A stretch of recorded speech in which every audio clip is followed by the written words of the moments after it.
मित्र doctor हैं, उन्होंने एक सलाह दी कि नमो मंदिर की स्थापना आप यहाँ पे क्यों नहीं करते। तो जैसे नमो मंदिर के बारे में उन्होंने कहा तो चर्चा हुई कि भाई देखो, भक्तों को स्थान चाहिए भक्त परंपरा को आगे बढ़ाने के लिए। गुरु शिष्य परंपरा होती है, जैसे भक्त परंपरा होगी, ये बड़ा भक्त, मैं उससे बड़ा भक्त, मैं उससे बड़ा भक्त। तो भक्त जब चर्चा करेंगे तो नई ऊर्जा, नई संचार, नई क्रांति होगी उनके अंदर, जिसका समाज में सकारात्मक प्रभाव बनेगा, राष्ट्र विकास होगा, प्रदेश का विकास होगा, देश का विकास होगा, भक्तों का विकास होगा। तो एकदम से संज्ञान आया कि नमो मंदिर बिल्कुल परफेक्ट है और नमो मंदिर ये स्थान पर बनना चाहिए। आप भी अपने विचार बताइएगा, बने या ना बने। तो लगा कि बात तो ठीक कह रहे हैं भाई। तो जेपी नड्डा ने भी कहा, भगवानों के भगवान, भगवानों के नेता, मोदी जी के बारे में कहा।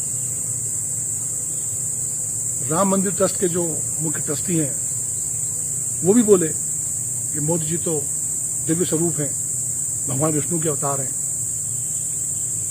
मुंबई के एक प्रवक्ता हैं बीजेपी के, उन्होंने भी कहा कि दिव्य अवतार हैं, विष्णु के अवतार हैं, शिव के अवतार कहा। अब तो मोदी जी भी कहने लगे कि उन्होंने जो भी कहा अब तक, वैसे संज्ञान लेने की चीजें हैं कि मैं बायोलॉजिकल नहीं हूं। बायोलॉजिकल नहीं हूं मतलब मैं अपने माता पिता से पैदा नहीं हुआ हूं, ऐसा एक उसका जो मतलब निकाला जाएगा यही होता है। मैं बायोलॉजिकल नहीं हूं, मुझे तो परमात्मा ने भेजा। अब ये भेजा है तो इसलिए तो भक्तों ने कहना शुरू किया था। लेकिन ये बात सही है, जब हम इसकी गहराई में गए, जब हमने छानबीन करी तो ये बात बिल्कुल सही निकली। और जो लोग उसकी आलोचना कर रहे थे वो गलत आलोचना कर रहे हैं, उनको उसे पूरा फिर से इस पर विश्लेषण करना चाहिए। क्योंकि मोदी जी बाल नरेंद्र थे, बाल नरेंद्र, तो उनका बचपन मगरमच्छ के बच्चों के साथ खेलते भी था। तो मगरमच्छ के बच्चों के साथ खेलते थे। जब किशोर अवस्था में आए तो चाय बेचा करते थे। चाय वो ऐसे स्टेशन पे बेचते थे जहां पर अगर वो कहा जाए तो स्टेशन जब ढूंढा गया तो स्टेशन नजर नहीं आया। जब वो शिक्षा ग्रहण करने गए तो उन शिक्षा मंदिरों का पता नहीं चल पाया कि शिक्षा मंदिर थे भी या नहीं थे। डिग्रियां दिखाई गई तो डिग्रियों के बारे में सवाल बनेंगे। तो डिग्रियां भी अलौकिक थी, दिव्य थी, परमात्मा के द्वारा भेजी गई थी, शायद प्रतीत होता है। इंटायर पॉलिटिकल साइंस में उन्होंने एमए किया। गजब है, इंटायर पॉलिटिकल साइंस जो सब्जेक्ट नहीं होता। और डिग्रियों में प्रश्न किया तो सुप्रीम कोर्ट बीच में आ गया, क्यों भैया?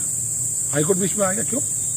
लेकिन ये सब गलत प्रश्न थे, उनको नहीं उठाने चाहिए थे, क्योंकि वो तो दिव्य हैं, परमात्मा के द्वारा भेजे गए हैं।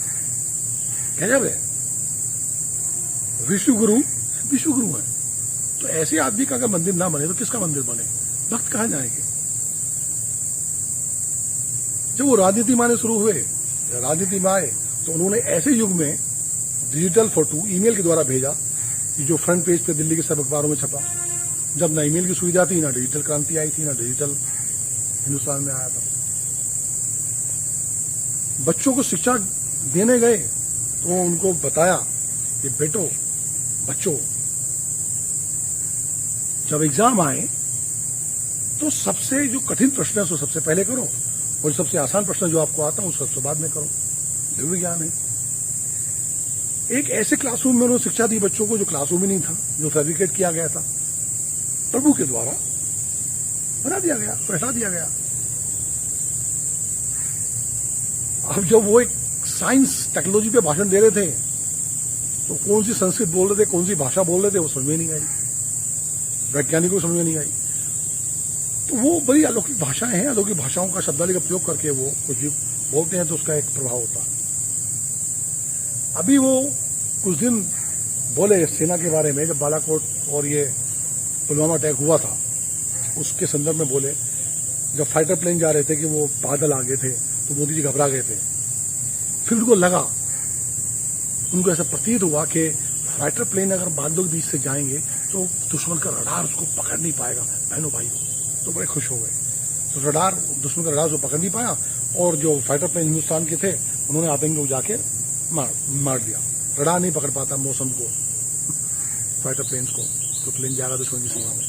तो ये दिव्यज्ञान कौन दे सकता है? अद्भुत, अकल्पनीय है, विशिष्ट नहीं है, दिव्य शक्ति से परिपूर्ण होगा वही दे सकता है। लेकिन जब और छानबीन हमने करी और पता करा तो मैं कितनी सोच, जो आप दिन भर करते हो शाम को भी आपको रात को भी सपने में वही सब चीजें आती है।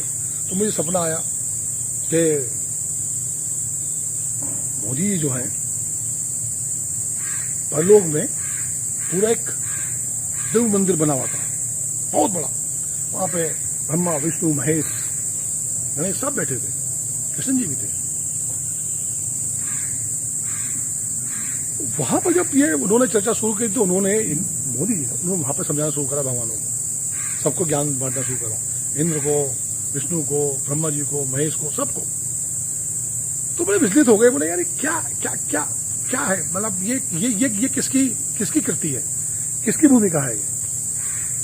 तो कोई एक मत नहीं हुआ। नाथ बोली आए नारायण नारायण नारायण नारायण नमो नमो नमो नमो। उन्होंने कहा नमो को नीचे भेज दो, धरती पे अवतरण कर दो। तो वहां के लोगों को इसकी ज्यादा जरूरत है। और हिंदुस्तान नाम का एक देश है, वहां इसको भेजा जाए। तो वहां भेज दिया, बस प्रकट हो गए दिव्य शक्ति से। तभी तो संबित पात्रा ये कहते हैं कि भगवान जगन्नाथ भी मोदी जी के भक्त हैं। तो जब इतने सारे लोग कह रहे हैं इतनी अलौकिक शक्तियों से परिपूर्ण है, इतनी शक्तियां हैं, दिव्य शक्तियां हैं, वो कुछ भी बोलते हैं, जैसे 15 लाख रुपए खाते में आ गए तो आ गए, महंगाई नहीं है तो नहीं है, बेरोजगारी नहीं है तो नहीं है, नजर नहीं आती। अब भक्त ये भी कहते हैं और ठोकर कि अगर पेट्रोल 1000 रुपए भी होगा तो भी हम नमो के साथ है। तो ये ऐसे नहीं हो रहा, ये सब ऐसे नहीं हुआ, ये सब एक संकेत है। तो मंदिर बनना चाहिए कि नहीं बनना चाहिए, नमो मंदिर बनना चाहिए। आप भी मान लीजिए कि जो भगवान कल्कि के बारे में कहा जाए कल्कि अवतार होगा, तो कहीं कल्कि अवतार नहीं, कल्कि अवतार से तो क्या नहीं, इनकी अलग ही भूमिका है, क्योंकि वो तो सब पूरा एक मत राय होकर लोगों भगवान ने नीचे भेजा है उनको। तो नमो मंदिर के बारे में जो मैंने अपने विचार प्रकट करे हैं वो इसलिए करे हैं कि नमो मंदिर बनेगा तो लोग भक्त परंपरा के लोग यहाँ आएंगे, चर्चा करेंगे, और मैं संपूर्ण वाटिका को नमो मंदिर में कन्वर्ट कर दूंगा। नमो मंदिर बनना चाहिए कि नहीं बनना चाहिए, भारत को विश्व गुरु बनना चाहिए कि नहीं बनना चाहिए, और ये प्रधानमंत्री कंटिन्यू होने चाहिए कि नहीं होने चाहिए। प्रधानमंत्री बने, इन्हीं को बनना चाहिए। मैं कहता हूं कि और 10 साल यही रहें, इसी प्रकार का ज्ञान वर्धन करते रहें, साइंस में, टेक्नोलॉजी में, डॉक्टर भी हैं, इनको सबको ज्ञान इन्हीं के माध्यम से मिले, देश तरक्की करेगा, बेरोजगारी नहीं होगी, महंगाई नहीं होगी, काम धंधे चलेंगे, व्यापारी मस्त होंगे।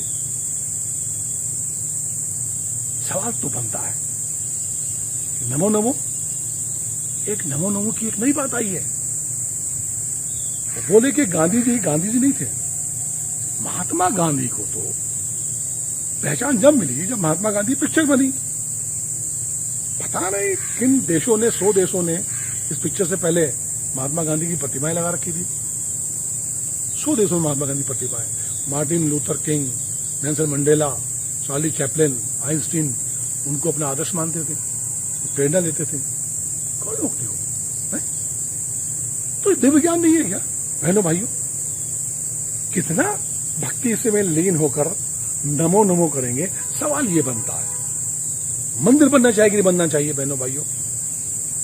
सवाल तो बनता है। नमस्कार।